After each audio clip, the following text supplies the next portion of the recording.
और वीरान हलकारी बाई उनका रूप धारण करके सारा का सारा युद्ध वीरान हलकारी को जाता है। ये समाज का इतिहास गवाया गया है। वीरान हलकारी एक बहुजन क्षेत्री थी, खूब लड़ी में मर्दानी थी, वह झांसी की झलकारी थी। जाकर रणवल हलकारी थी, वह झांसी की झलकारी थी। वो से लड़ना सिखा गई, इतिहास में झलक रही, वो तो भारत की नारी थी। डॉक्टर भीमराव बाबा साहब ने कहा था कि जो कौम जो समाज अपना इतिहास भूल जाती है वो कौम वो समाज अपना इतिहास बना नहीं सकती।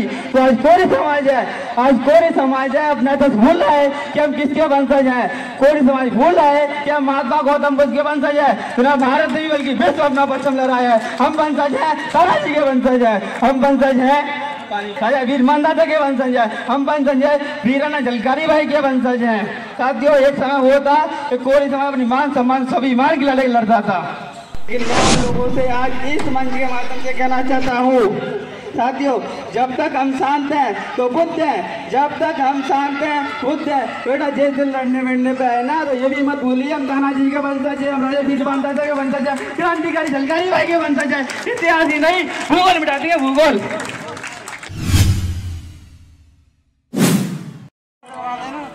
तालियों के साथ उनका जोरदार स्वागत करें। संचालक महोदय जी, सबसे पहले मैं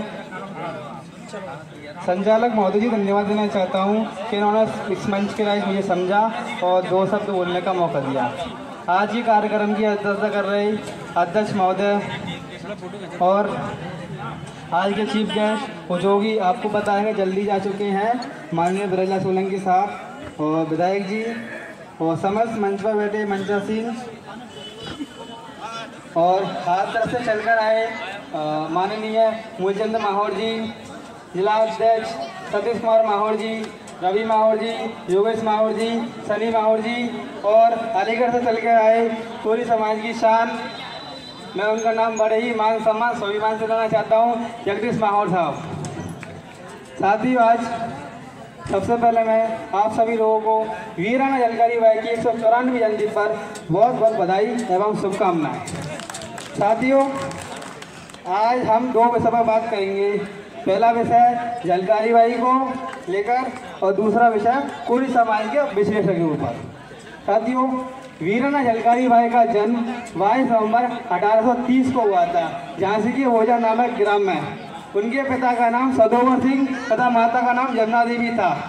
जन्म के कुछ समय बाद ही उनका माता का देहांत हो गया और छोटी सी अवस्था में जब वह 10 से 12 साल की थी जब तो लकड़ियाँ काटने के लिए जंगल गई और जब जंगल से जब वापिस आ रही थी तब उनके ऊपर एक बाघ हमला कर देता है।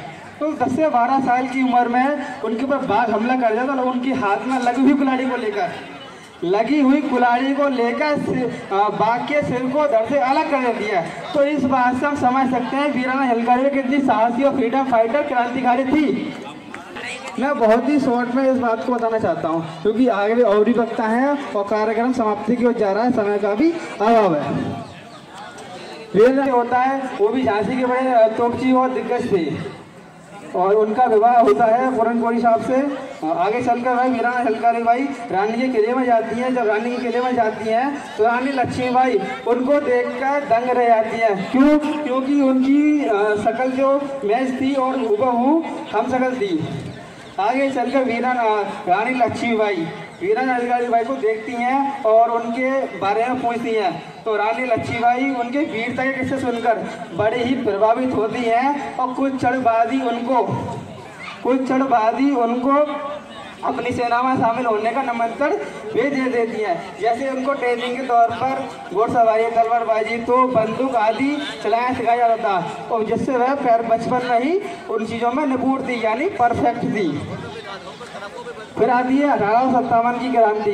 1857 की क्रांति पर झांसी के किले पर अंग्रेज हमला कर देते हैं और जैसा कि आप सभी लोगों को पता है कि रानी लक्ष्मीबाई गेट से पीछे से गई थी और वीराना झलकारी बाई उनका रूप धारण करके सारा का सारा युद्ध वीराना झलकारी को जाता है।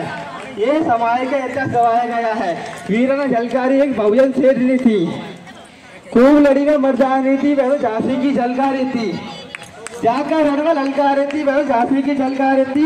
वो से लड़ना सिखा गई, इतिहास में झलक रही, वो तो भारत की नारी थी। साथियों आगे चलकर कोरी समाज का विश्लेषण मैं बहुत ही कम शब्दों में आपकी बातें बताना चाहता हूँ। साथियों आज से पहले हम लोगों ने एक ऑनलाइन मीटिंग क्रिएट की थी गूगल मीट पर, वेबिनार पर। उस मीटिंग का विषय 3 सब्जेक्ट है। पहला सब्जेक्ट, कोरी समाज में पॉलिटिक्स भागीदारी केवल पश्चिमी उत्तर प्रदेश में शून्य क्यों है। दूसरा, कोरी समाज में लीडरशिप क्यों नहीं है। तीसरा, कोरी समाज में इतने अत्याचार शोषण क्यों हो रहे हैं। साथियों पहला कि कोरी समाज में पश्चिमी उत्तर प्रदेश में पॉलिटिक्स भागीदारी केवल शून्य है। केवल पश्चिमी उत्तर प्रदेश में नहीं, उत्तर प्रदेश में नहीं, बल्कि पूरे भारत में है। जिस हिसाब से कोरी समाज की संख्या भारी है उस हिसाब से हिस्सेदारी नहीं है। माननीय कांशीराम साहब ने कहा था जिसकी जितनी संख्या भारी उसकी उतनी हिस्सेदारी। तो कोरी समाज की संख्या भारी है, हिस्सेदारी कहाँ गई। जमीन निकल गई, आसमान खा गया। कोरी समाज में लीडरशिप क्यों नहीं है। मैं नाम लेना किसी के नहीं चाहता, मैं नाम लेना किसी का नहीं चाहता, लेकिन वो किसी काम के नहीं है कोरी समाज में। और चंद लीडर ऐसे हैं, लीडर भी है लेकिन लीडर चंद लोग ऐसे हैं जो कोरी समाज को ही कहीं टिकटों में बेचते हैं, कहीं वोटों में बेचते हैं। तो ऐसे लीडर नहीं है, ऐसे पॉलिटिशियन नहीं है। साथियों तीसरा सब्जेक्ट, कोरी समाज में इतने अत्याचार शोषण क्यों हो रहे हैं। हालांकि हम इस बात को मानते हैं, जानते भी हैं, केवल कोरी समाज पर नहीं बल्कि सर्व समाज पर अत्याचार होते हैं, शोषण होता है। लेकिन जब सर्व समाज पर अत्याचार शोषण होता है, जब सर्व समाज पर अत्याचार शोषण होता है तो उनके पॉलिटिशियन, उनके लीडर, उनकी ऑर्गेनाइजेशन, उनके संगठन वाले उनकी शासन प्रशासन की लड़ाई को लड़ते हैं और टंके की चोट पर लड़ते हैं और उनके लोगों को न्याय दिलाते हैं। और जब कोरी समाज पर अत्याचार शोषण होता है तो एक भी पॉलिटिशियन, एक भी ऑर्गेनाइजेशन, एक भी लीडर, एक भी संगठन वाला उनके शासन प्रशासन की चोट लड़ाई को छोड़ो उनके घर तक मिलने तक नहीं जाते। तो जैसे लीडर हमको नहीं चाहिए। अरे नहीं सर, कोई नहीं, हम कोई नेता वेता नहीं, समाज की बात रखने वाले हैं जो आज हमारे समाज को गलत तरीके से, गलत डायरेक्शन में यूज किया जा रहा है। हमको सही डायरेक्शन में और सही तरीके से काम करना है। साथियों सबसे पहले आप सभी लोग मथुरा वासियों को बहुत बहुत बधाई एवं शुभकामनाएं। क्यों? क्योंकि आप एक ऐसा लीडर, एक ऐसा नेतृत्व, एक ऐसा समाज सेवी, एक ऐसा समाज सुधारक, मथुरा वासी को बहुत बहुत बधाई हो। मैं उनका नाम बड़े ही मान सम्मान स्वाभिमान से कोरी समाज की आन बान शान डॉक्टर बीके सिंह साहब और उनकी समस्त टीम को मैं धन्यवाद देना चाहता हूँ कि उन्होंने अच्छा कार्य किया है, बहुत सुंदर। और आगे किस तक जाता है, बहुत बहुत बधाई। साथियों आगे चलकर जो हमारे एमपी एमएलए होते हैं, जो इनको हम चुनकर पार्लियामेंट हाउस और असेंबली हाउस में भेजते हैं। मैं बीच में आ जाता हूँ, थोड़ा डिस्टर्बेंस हो रहा है। साथियों जो हमारे एमपी एमएलए होते हैं, जो पार्लियामेंट हाउस असेंबली हाउस में चले जाते हैं, जब कोरी समाज पर अत्याचार होता है, शोषण होता है, जब कोई भी कुछ बात आती है तो एक ही पॉलिटिशियन, एक ही पॉलिटिशियन उनको समाज के लोगों को बचाने के लिए नहीं आता है। तो मैं चाहता हूँ डॉक्टर बीके मावर साहब जैसा ये बिना पावर के आज काम कर रहे हैं, बिना पावर के। साथियों जब ऐसे लोग पार्लियामेंट और असेंबली में जाएंगे तो आप समझ सकते हैं जो आपकी बात कितनी मतलब सहायता करेंगे आपकी। ऐसे लोगों को पार्लियामेंट और असेंबली में जाने का संकल्प लो। और जो एमपी एमएलए बनकर कुर्सी तोड़ रहे हैं, गूंगे बहरे बनकर वहां बैठ जाते हैं, ऐसे लोगों को हराने का भी संकल्प ले लो। साथियों थोड़ा और प्लीज वेट। साथियों जब कोरी समाज पर जो संगठन वाले होते हैं वो कहते हैं एकता एकता एकता, यूनिटी यूनिटी यूनिटी। एकता और यूनिटी कभी भी, एकता और यूनिटी केवल संगठनों से नहीं, कार्यक्रमों से नहीं, सम्मेलनों से नहीं। एकता यूनिटी कार्यक्रम सम्मेलन से नहीं आती है। एकता यूनिटी आती है तो जमीन से आती है, एकता यूनिटी आती है तो आंदोलन से आती है, एकता यूनिटी आती है तो लड़ने भिड़ने से आती है। और जो कम लड़ती भिड़ती नहीं है वो कम को भी इतिहास बना नहीं सकती। डॉक्टर भीमराव बाबा साहब ने कहा था कि जो कौम जो समाज अपना इतिहास भूल जाती है वो कौम वो समाज अपना इतिहास बना नहीं सकती।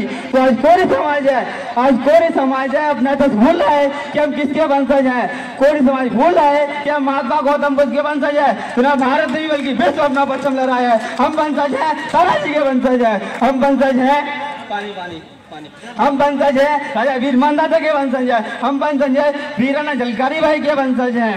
साथियों एक समय वो था कि कोरी समाज अपनी मान सम्मान स्वाभिमान की लड़ाई लड़ता था। हमारे पुरखों ने हमारे महापुरुषों ने भारत पर राज किया है। अगर आज की करंट की सूचना हम देखें तो कोई भी कुछ नहीं है। जितनी संख्या भारी है कोई भी कुछ नहीं है। तो हमको सीखना चाहिए महापुरुषों से, हमको सीखना चाहिए अपने इतिहास से। और कुछ लोग अदर समाज के भी उनका मनोबल कहीं ना कहीं जाति सूचक गालियाँ देकर भी अपमानित करते हैं। लेकिन मैं उन लोगों से आज इस मंच के माध्यम से कहना चाहता हूँ साथियों, जब तक हम शांत हैं तो बुद्ध है, जब तक हम शांत हैं बुद्ध है। बेटा जिस दिन लड़ने मिलने पे आए ना तो ये भी मत भूलिए हम तानाजी के वंशज है, हम राजा वीर मानदाता के वंशज है, क्रांतिकारी जलकारी भाई के वंशज है। इतिहास ही नहीं भूगोल मिटा देंगे भूगोल। इसलिए धन्यवाद और माफ़ी चाहता हूँ कुछ लोगों को मेरी बात कड़की लगा होंगी। सच हमेशा कड़का होता है। मैंने बोला है बहुत धन्यवाद सुनने के लिए। कड़का नहीं बोला, बहुत मीठा बोला है लेकिन डायबिटीज भी हो जाएगी। बहुत सुंदर शिक्षण का बेहतरीन राज्य का